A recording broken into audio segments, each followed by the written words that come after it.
Noa kia rātou ka wēne ka mea atu ki te pō, aihua tātou hei konei a hau e tukuna nana he kaumahira. Ko ai e tuake kei wainui a koutou, ko Rangimarie Hunia tōku ingoa, he ui a hau no Ngāti Whātua. No reira, tēnā koutou, tēnā tātou katoa.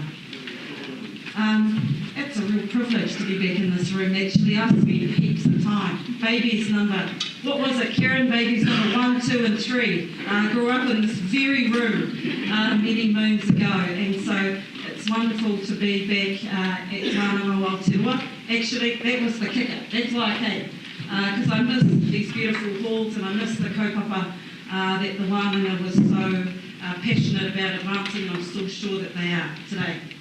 But I've come in with some new ideas and a new role, because I think that's part of the advancement and the thinking that happens here in these very halls. So I've taken on a role as the Chief Executive of Ngāti Whātua. My home is over here too, so I better make sure that this is good. I've taken on a new role at Ngāti Whātua as the Chief Executive of our Tribal Development Arm. Interesting for a number of reasons. One, we have been around for centuries, but in terms of structures, we've had structures formally since 1978, and then we had our first settlement in 1991, and then subsequently in 2011. And so when you think about the Ngāti Whātua Trust formally being created in 1978, it's taken between 1978 and 2016 to finally appoint one of our own. So when I think about this whole idea, setting the platform for whānau transformation, let's get back to the real fundamentals.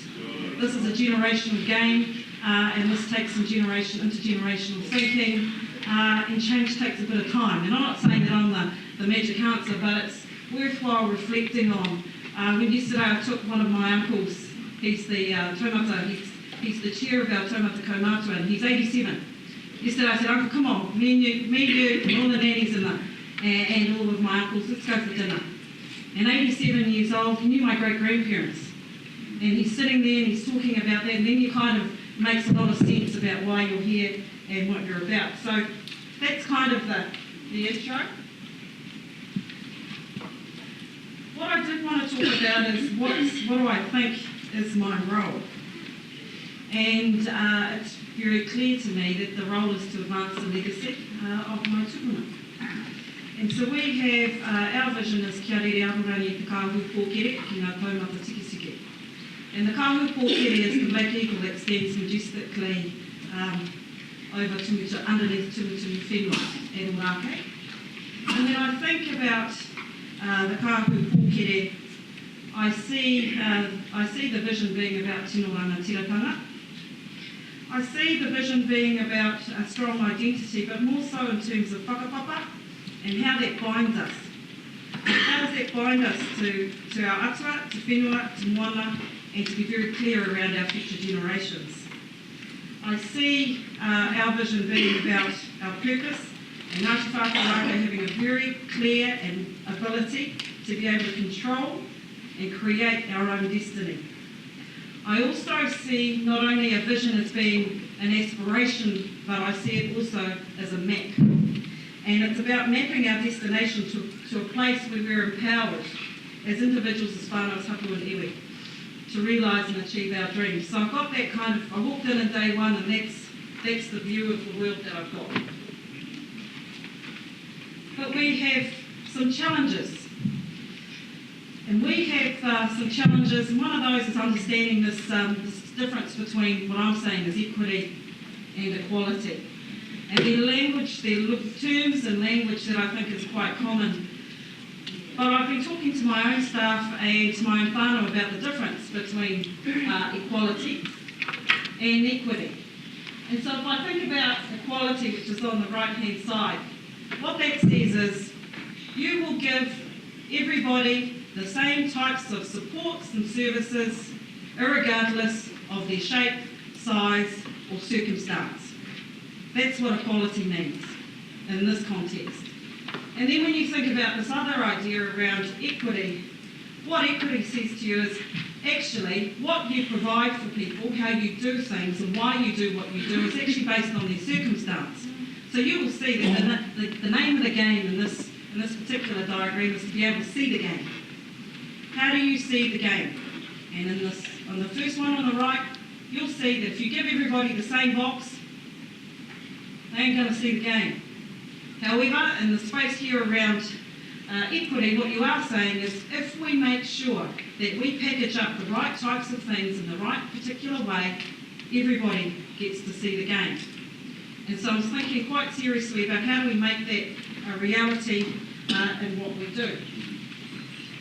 But the next proposition is actually, let's change the story. And let's think about liberation. Let's think about whānau transformation. Let's think about how do you no longer have to worry about the box or about the fence. And I know this is really simple, but I think that's the job. The job is to remove the systemic barriers and bring down the fence so regardless of size, shape or space and place, everybody gets to see the game. And so I've been saying to my own staff, I don't care if you pull them out plank by plank, I don't care if you go and get a chainsaw from Mitre 10, or down the road from placemakers. The job is get the fence down. I know that sounds a bit too mama, but So then when I did arrive here, I took a little bit of a journey down memory lane. And I spent a lot of time with Taina Pohatu in these very rooms, thinking about particularly around the Bachelor of Social Work. And one of the things that he always said to us made us always look inside. And when I think about what you're here for today, Aotearoa, looking at different practices and teaching practices and pedagogy around how to advance Māori success, what I talked about earlier was the philosophy. What I also talked about was the theory, which is around equity and equality. But actually, the knuckle is in the practice. And what always resonates with me, particularly with Taina, is he said, the closer you bring it to home, the easier it is to make sense of what it is you do. And so what happened is I started only 4.5 months ago. I'm new, I'm as green as you can get. I'm green into the job, and my nephew sends me a photo. And, Auntie, you're a nan. I don't want to be a nan, I should go. But I said, okay, I'll own that. Thank you, my darling. And he says, here you go. And he sends me a photo of my moko. And the first thing you see when you look at that is you're looking at this, he's looking at me and he's saying, Nan, what will my time be like? And all of a sudden, the education strategy that I was supposed to write, the entrepreneurial strategy I was supposed to write, the digital strategy I was supposed to write, the health and housing one that I was supposed to write becomes really simple. Because actually, my moko don't want to see that. Wants to see something very different. And so that little picture there has basically turned our approach on its head.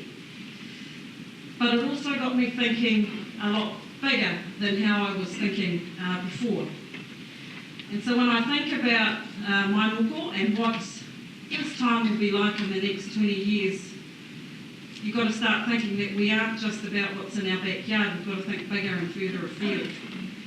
So there are 8 big issues combating not only Aotearoa, not only Māori, not only Ngāti Whātua, but all of us. And I think about food security, I think about income inequality, I think about climate change, I think about the global finance trends, I think about the internet, I think about technical transformation, gender equality and global trade. These are things that will hit our mokos front and centre. And so we've got to execute in quite different, innovative in creative ways, because the last thing that we need them to do is to be at risk with no tools to be able to combat that. So that got me thinking a lot about this idea of a thriving Māori economy. And particularly in the space that I've come from, I was on the board of our economic arm, Aotearoa, and our job is to create wealth, intergenerational wealth. But the reality is a thriving Māori economy, everybody wants it, the country needs it, Māori want it, but a thriving Māori economy requires successful Māori people. And the reality is today we've got some huge challenges. We've got some of the largest incarceration rates of our time. We have health needs that are multifaceted and intense, and we still have some challenges in the educational space.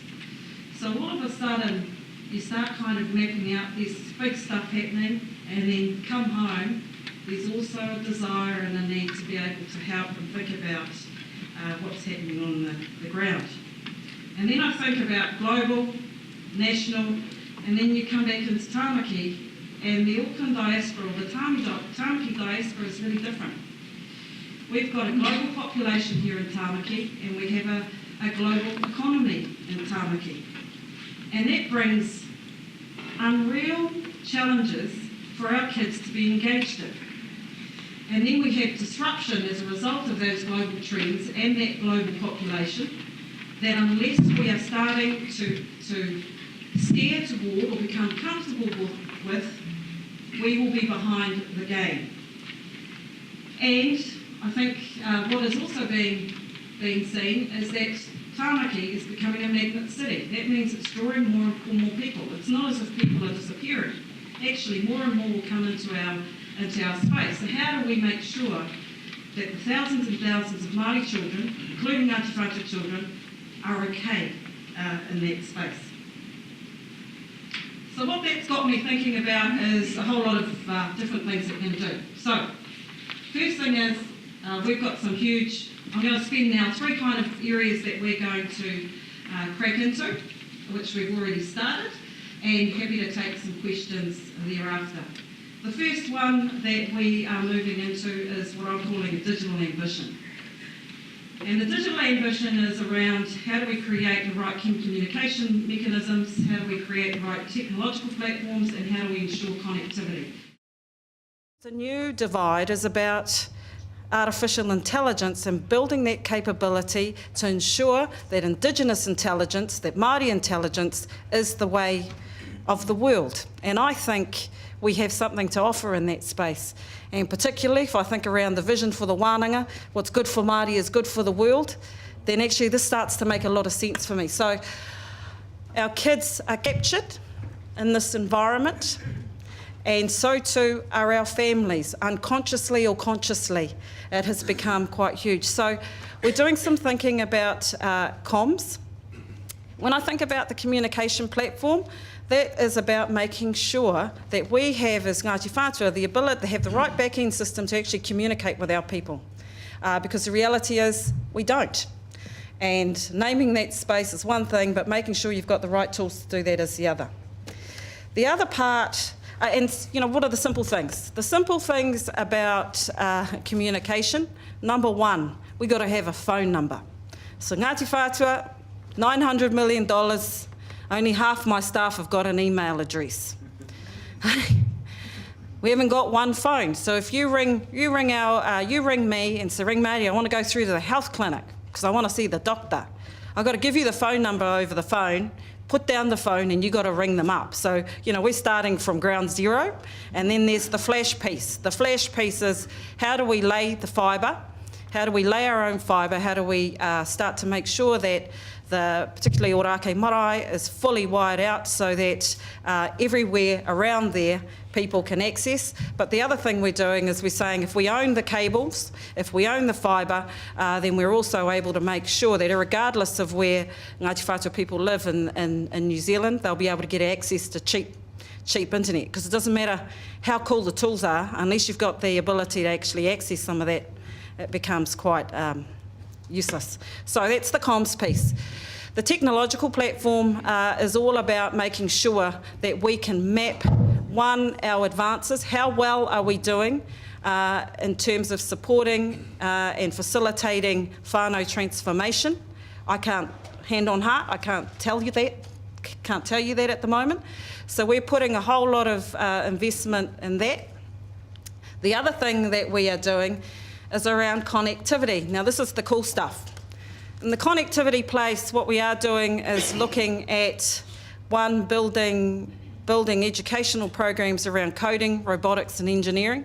And so we're going to do, for our babies particularly, you can see I'm a mother, right?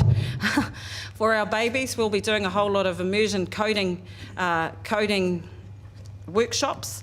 And we want to make sure that all of our kids, regardless of their place or space across the world, that they'll have access to that. We're also going to be doing immersive programs in the marae, because I don't want digital advancement without knowledge and sense of identity and culture. They shouldn't be like that. They actually need to be that. So we have our babies every holidays.